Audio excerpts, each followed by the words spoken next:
Je m'appelle Marie-Hélène Hussier, conseillère scientifique à l'INSPQ depuis 2009.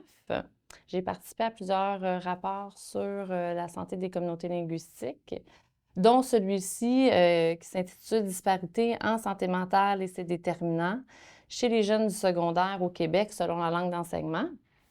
Donc, les raisons qui ont motivé l'étude, c'est une entente tripartite que l'INSPQ a avec le ministère de la Santé et le CHSSN, qui est le Community Health and Social Services Network. À chaque fois qu'on étudie quelle nouvelle publication qui est sortie qu'on peut croiser avec la langue.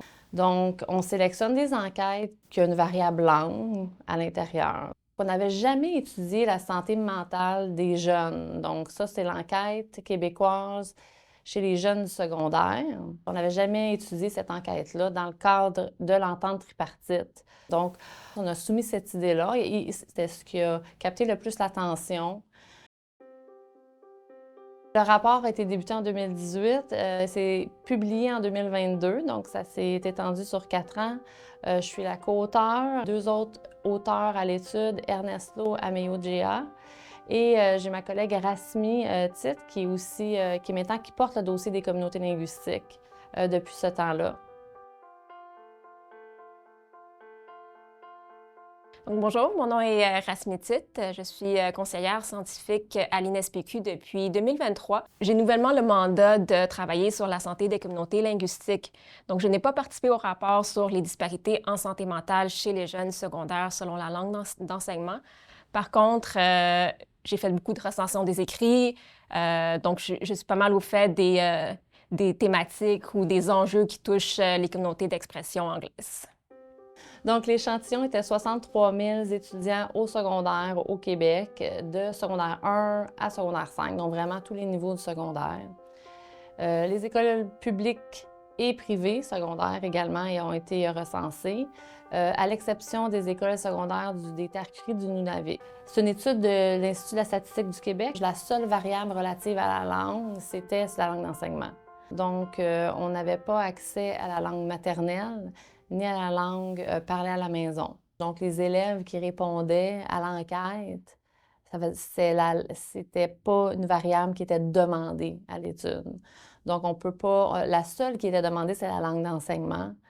Donc, c'est le meilleur proxy pour déterminer les groupes linguistiques. Les déterminants qui influencent la santé mentale ont été regroupés en 5 catégories dans le rapport. Donc, le premier regroupement est la perception de la santé physique.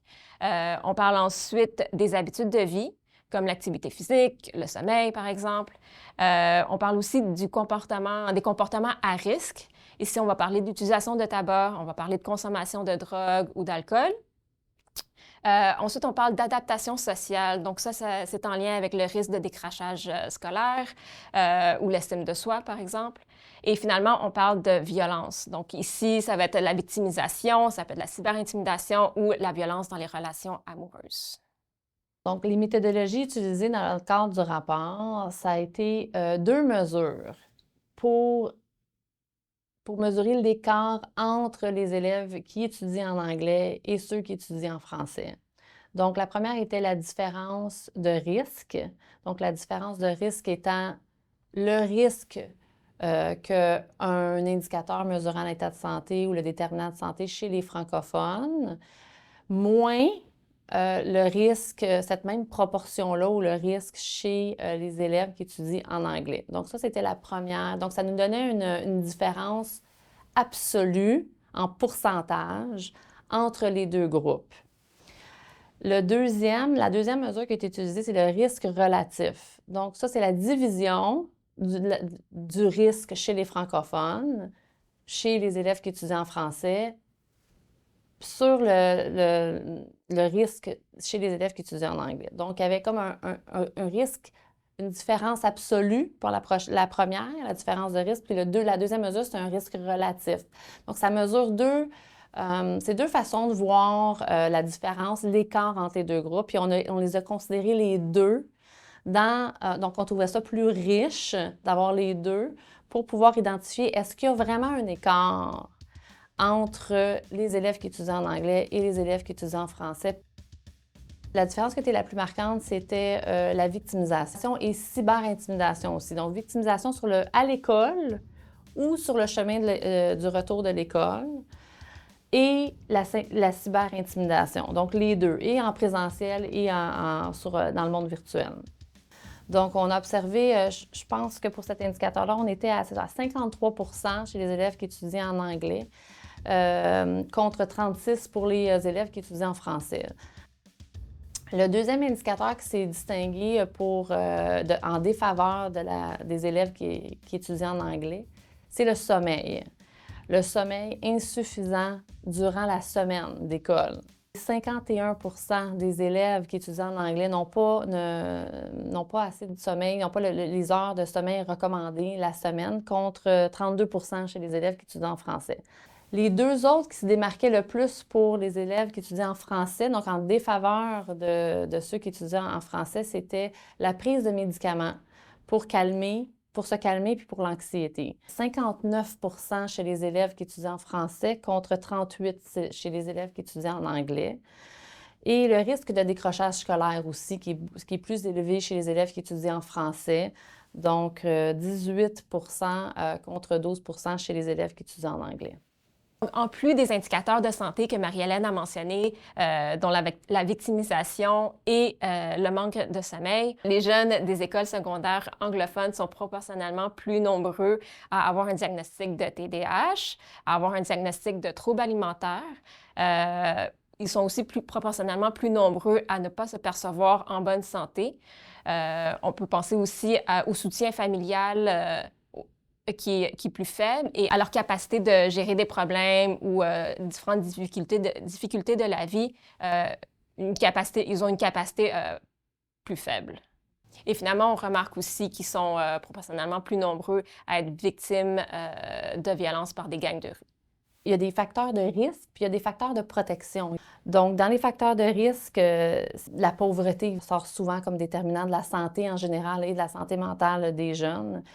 Le stress, le faible niveau d'éducation, l'insécurité sociale, la discrimination, l'exclusion sociale sont des facteurs qui forgent les jeunes. Puis s'ils sont confrontés à ça, ça peut vraiment... ça peut être éprouvant pour leur adolescence.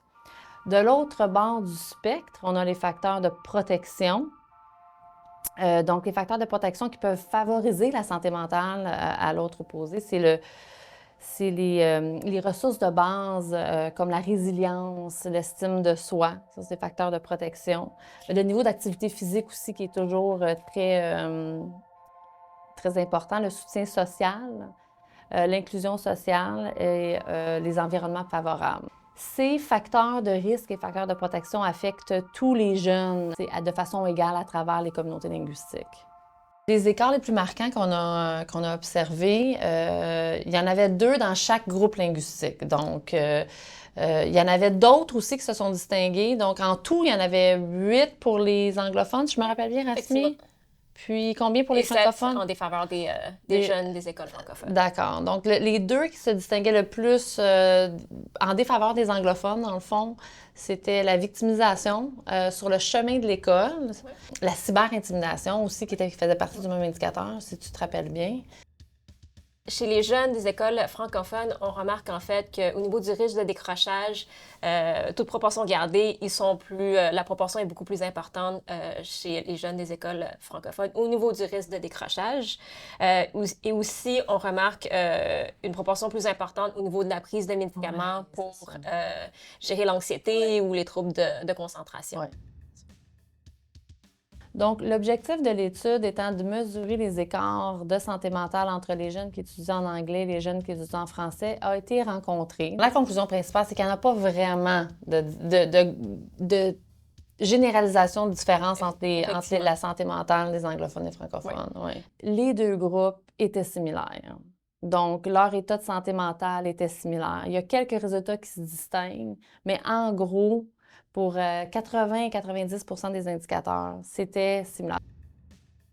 C'est un rapport de surveillance, donc c'est un rapport très descriptif. Donc, on ne peut pas constater avec ce rapport-là, on ne peut pas faire de conclusion sur les explications en arrière des résultats. On sait que ces enquêtes-là, ils ont beaucoup d'ampleur, donc on espère que les productions qui ont été faites à partir de ces enquêtes-là soient lues par les décideurs, soient lues par le gouvernement, pour continuer ces enquêtes-là, pour pouvoir faire la surveillance dans le temps, pour regarder qu'est-ce qui s'est passé dans le temps depuis 2016-2017. Là, on sait qu'il y a une nouvelle enquête en cours. On a mis en lumière des enjeux dans la santé mentale des jeunes du secondaire, donc c'est important de le suivre dans le temps puis de voir qu'est-ce qui va se passer dans la prochaine enquête. C'est sûr qu'on aimerait ça que les résultats soient lus par les organismes communautaires, le réseau communautaire de santé et services sociaux qui travaillent pour mettre en lumière là, les enjeux qui peuvent toucher les différentes communautés linguistiques, dont les communautés d'expression anglaise. Donc, on aimerait ça que ces personnes-là sur le terrain puissent utiliser ces informations-là et faire de la prévention au niveau des enjeux de santé mentale qui touchent les jeunes.